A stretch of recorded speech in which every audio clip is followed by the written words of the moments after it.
اس سے اتفاق نہیں کیا جا سکتا کہ جنرل قمر جاوید باجوہ کے جتنے بھی اقدامات تھے، جتنے بھی معاملات تھے، ان کے جو پرسنل میٹر تھے ان کو بھی جنرل عاصم منیر آگے لے کے چل رہے ہیں۔ ایسا نہیں ہے، بالکل نہیں ہے۔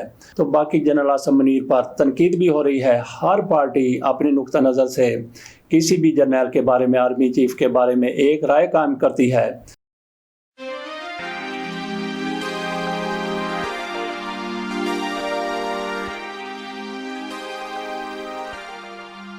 بسم اللہ الرحمن الرحیم۔ کچھ لوگوں کی طرف سے کہا جاتا ہے کہ آج کے army chief general Asim Munir وہی کچھ کر رہے ہیں جو جنرل قمر جاوید باجوہ کر رہے تھے۔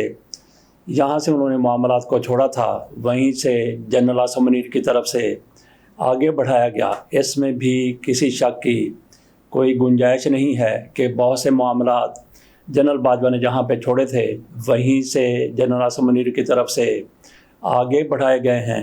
لیکن کچھ لوگوں کی طرف سے یہ بھی کہا جاتا ہے کہ جنرل باجوہ کے جتنے بھی معاملات تھے، جتنے بھی اقدامات تھے، یا جو بھی ان کی پالیسیاں تھیں، جو بھی ان کے افعال تھے، جو کچھ بھی انہوں نے کہا، جنرل عاصم منیر صاحب اس کی محافظت کر رہے ہیں۔ جنرل عاصم منیر صاحب اس کے محافظ ہیں اور اس کو آگے لے کر چل رہے ہیں۔ اس سے اتفاق نہیں کیا جا سکتا کہ جنرل قمر جاوید باجوہ کے جتنے بھی اقدامات تھے، جتنے بھی معاملات تھے، ان کے جو پرسنل میٹر تھے ان کو بھی جنرل عاصم منیر آگے لے کے چل رہے ہیں۔ ایسا نہیں ہے، بالکل نہیں ہے۔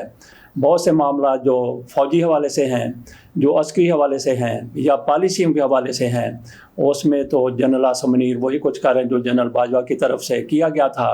بلکہ کچھ سیاسی معاملات میں بھی جنرل عاصم منیر جنرل باجوہ کی پالیسی کو لے کے آگے چل رہے ہیں۔ لیکن یہ کہنا کہ جنرل باجوہ کے جتنے بھی اقدامات تھے، جو کچھ بھی وہ کر رہے تھے، اس کی بھی محافظت یا اس کی بھی حفاظت، اس کو بھی جنرل عاصم منیر صاحب آگے لے کر چل رہے ہیں۔ اس کی 2-3 مثالیں ہیں۔ پہلے تو یہ بات کر لی جائے کہ جنرل عاصم منیر کی طرف سے 3 بہت بڑے کام کیے گئے ہیں، مثالی کام ہیں۔ تو باقی جنرل عاصم منیر پر تنقید بھی ہو رہی ہے۔ ہر پارٹی اپنی نقطہ نظر سے کسی بھی جرنیل کے بارے میں، آرمی چیف کے بارے میں ایک رائے قائم کرتی ہے۔ اس سے پہلے جنرل باجوہ کے بارے میں مسلم لیگ نون کی جو رائے تھی وہ پوری دنیا کے سامنے ہے۔ جنرل کیانی کے حوالے سے بھی رائے دنیا کے سامنے، مسلم لیگ نون کی، پیپلز پارٹی کی، تحریک انصاف کی الگ الگ رائے، اور اس کے بعد پھر جنرل راحیل شریف کے حوالے سے بھی لوگوں کی مختلف آراء پائی جاتی ہیں۔ جنرل باجوہ کے حوالے سے کل تک مسلم لیگ نون ان پر شدید تنقید کرتی تھی، تحریک انصاف ان کی بڑی پذیرائی کرتی تھی، لیکن پھر حالات بدلے، بہت کچھ بدلا۔ جنرل قمر جاوید باجوہ کا ذہن بدلا۔ ایک بندے کے ذہن بدلنے سے پاکستان میں حکومت بدل گئی اور بہت کچھ بدل گیا۔ مسلم لیگ نون جو جنرل باجوہ کے خلاف آخری حد تک گئی ہوئی تھی، پھر جنرل باجوہ کی تعریفیں کرتی ہوئی، ان کی پذیرائی کرتی ہوئی نظر آئی۔ اور تحریک انصاف جس طرح سے جنرل قمر جاوید باجوہ کے بالکل ہم قدم تھی، ان کے ساتھ تھی، ان کے شانہ بشانہ تھی، لیکن بعد میں جب جنرل باجوہ کی طرف سے انہوں نے خود کہا کہ ہم نے سائیڈ بدلی، تو تحریک انصاف جنرل باجوہ کے خلاف چلی گئی، جبکہ مسلم لیگ نون جنرل باجوہ کی جزوی طور پر حمایت میں آ گئی۔ مکمل حمایت میں تو نہیں آئی، ان دنوں میں آئی جن دنوں مسلم لیگ نون کو آگے لایا جا رہا تھا۔ لیکن جیسے جنرل باجوہ ریٹائر ہوتے ہیں، اس کے بعد مسلم لیگ نون کی طرف سے ان پر اسی طرح سے تنقید کرنا شروع کر دی گئی، جس طرح سے جنرل پرویز مشرف پر کبھی ماضی بعید میں اور ماضی قریب میں جنرل فیض حمید پر تنقید ہوتی تھی۔ بات ہم یہ کر رہے تھے کہ یہ پارٹیاں اپنے اپنے نقطہ نظر سے کسی جرنیل کی حمایت کر دیتی ہیں اور اسی جرنیل کی مخالفت بھی کر دیتی ہیں۔ جنرل عاصم منیر صاحب نے کئی معاملات جنرل باجوہ کے آگے بڑھائے ہیں، لیکن جنرل باجوہ کی ہر پالیسی کو، جنرل باجوہ کے ہر اقدام کی حمایت نہیں کی۔ بات ہم نے کی کہ جنرل عاصم منیر کی طرف سے 3 بہت بڑے کام کیے گئے ہیں۔ ان میں سے سب سے بڑا کام میں سمجھتا ہوں کہ یہ ہے، پاکستان کے ایٹمی سائنسدان ڈاکٹر عبدالقدیر خان، ان کو گرفتار کیا گیا تھا اور ان کی موت ہوئی تو ان کی نظر بندی کے دوران موت ہوئی۔ ان کو کبھی کبھی گھر سے باہر جانے کی اجازت مل جاتی تھی۔ پاکستان کے محسن کو اجازت لے کر اسلام آباد سے لاہور یا کراچی جانا پڑتا تھا۔ اس سے زیادہ ایک محسن پر کیا مشکل حالت ہو سکتی ہے؟ یہ ڈاکٹر قدیر خان کے ساتھ ہوتا رہا، اور ڈاکٹر قدیر خان کو جب حراست میں لیا گیا یا ان کو نظر بند کیا گیا، ان سے